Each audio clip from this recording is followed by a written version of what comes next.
Thank you very much. That was a very good presentation, and I myself can think of at least a half a dozen questions out of that presentation.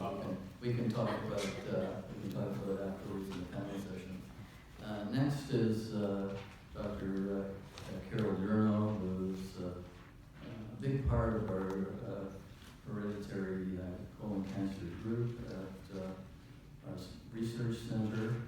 She is an associate professor at the University of Toronto, and it works out of the Sick Children's Hospital. And she is a pediatric gastroenterologist, and she has an interest in polyposis, all different forms of care in children and teenagers, and is involved with many research projects at our center as well. So it's a pleasure for us to welcome her here, and she's going to talk about children and teenagers with FAP. Carol?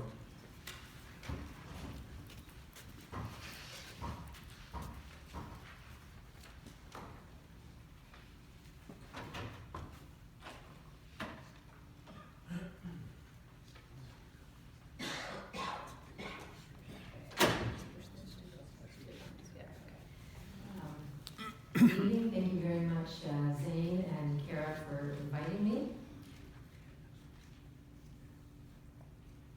So the outline of the talk, a brief background, and then we're going to talk a bit about developmental stages. And in pediatrics, this is what really matters most when we're looking at strategies to work with kids and teenagers.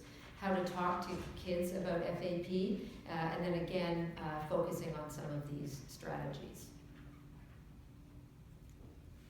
So the familial GI polyposis registry here, there's about 280 families with confirmed APC mutations, and within the registry, 864 individuals with mutations.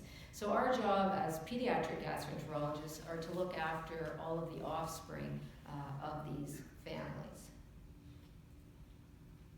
So when you think of developmental perspective, I like to think of it as almost a camera lens, where you're trying to look through the world as your child, as your son or daughter is experiencing the world. And if you can figure out what developmental stage the person is at, it will actually result in more effective parenting of these adolescents and kids, but also for medical people involved in their care. And each phase of development is really characterized by a set of different milestones that are emotional milestones that each person is actually trying to achieve. And if you can understand what these milestones are, you can then sort out what it would feel like to have FAP and some of the experiences that these young students go through. So that way, as I mentioned, we can understand the challenges and hopefully support parents as well in dealing with some of these issues. Recently, we were at our collaborative Group of the Americas meeting, which is a polyposis meeting, where an excellent speaker was talking about resilience. And there's recent literature showing that resilience is actually a process. It's not something you're born with. It's not that he's resilient, she isn't. It is something that can be developed. And for me, I actually find that a very optimistic finding, and I feel it gives us a lot of hope in how we manage our young patients. So just 2 slides on the more specifics of development. So the first, elementary school age, and this is really an exciting time. You probably remember yourself when you're learning lots of new things, learning how to ride a bike, how to paint, how to read, all these exciting things. It's also a stage where the emotions can be really quite all over the place. So people can feel quite embarrassed, their self-esteem can be quite variable. But strategies, and probably the best strategy for dealing with this young age group, is if we can explain in very simple terms what to expect. So if the child is going for a consultation, if you can explain, we're going to the hospital, I'll be sitting with you during the appointment, the doctor will likely ask you some questions. If you're not comfortable with some of the questions, you can say, I don't want to answer that, there's not going to be any needles, that kind of thing. because otherwise kids can be quite creative with their imaginations and just really getting quite anxious about, they may be thinking they're going for an operation. I mean, it's amazing some of the things we'll hear later reported by the kids. Some like to bring a toy or a stuffed animal to the hospital. Students that are having a colonoscopy, some want to have a tour of the endoscopy unit. There's play therapists that can show them around, show them some of the scopes. Many kids are really interested in the technology of the scopes. This was an example of one of our younger patients when he was learning about the inheritance of FAP. He drew a pedigree, so he started to help him understand why one of his parents was affected and one of his siblings was and the other wasn't affected. So certainly adolescents between these ages, really one slide isn't sufficient, obviously, to wrap it up, and I'm certainly not an expert in adolescent development, but the take-home message really is that this is a time of identity development and really where we want our teens to gain independence. There's often a significant disconnect between what they maybe understand at a scientific level, but that they may not have that same maturity when it comes to following through with something like having their surveillance colonoscopy. They may not take the full prep, and as parents and physicians, we sometimes get frustrated, but this really is a normal part of the going through the milestone. So if we realize that, it's not that they're trying to be difficult, this is actually part of becoming independent. Communication challenges, we all, I'm sure, have experienced this with our kids and relatives or our teens. We really do want to encourage independence. So often before going to an appointment, you may say, how about at the beginning of the appointment we go in together? Why don't I leave so that you'll have a chance to speak with your doctor? You may have some questions that you're not comfortable asking in front of me. Teens can pick the time of year that they want to have their procedures. If colectomy is in the horizon, talking more about what makes sense for them, depending on what their plans are academically, some of their travel plans or study plans. We have a buddy system where the genetic counselors will connect students, sometimes going through similar experiences, other times it may be older teens who have gone through it. And I can tell you just from anecdotal experience in the office, a lot of patients find this very helpful. So there are many supports available. There's social workers, there's pediatric psychiatrists, lots of options. So Jeff already actually showed a beautiful video. This is just a still of a polyp. The take-home message is that the majority of kids and teens don't need surgery right away. So that's really important to know.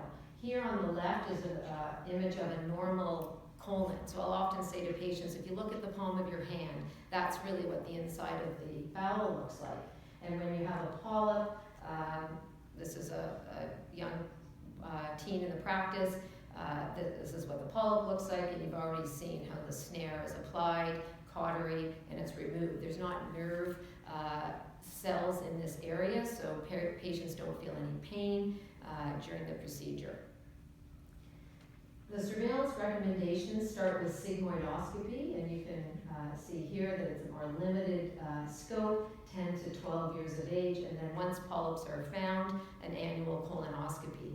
For the patient, because the patients are put to sleep with propofol, it really doesn't matter to them whether it's a sigmoidoscopy or a full colonoscopy, and the prep is the same for pediatrics. So we truly learn from our patients all the time, and I'm going to show you two examples of this. So we found that when we were talking to patients before colonoscopies, many of the same themes kept coming up. So what we decided to do was develop a questionnaire that we could survey the students, and it was anonymous, so they could write whatever their concerns were on this. And then we pulled all of the results together and published this letter in one of Zane's newsletters. So a frequent concern was, I'm really afraid I'm going to wake up during my colonoscopy. This is one of the most common concerns. So now, as part of the regular education before scopes, we talk about having your saturation monitored, your heart rate. If your heart rate starts to go up a little bit, the anesthetist knows that they need to give you a little bit more of the sedation. And this way it can be titrated perfectly so that you're just in the right amount of sleep through the whole procedure. Others are afraid they won't wake up at all, that they're just going to have some catastrophic event. So again, we reassure them that this is the anesthetist who's trained to do this. And often with reassurance and just letting them know it's normal to be scared. Lots of people have the same concern. They feel validated. I'm not going to go through all of these questions here, but you can get the idea.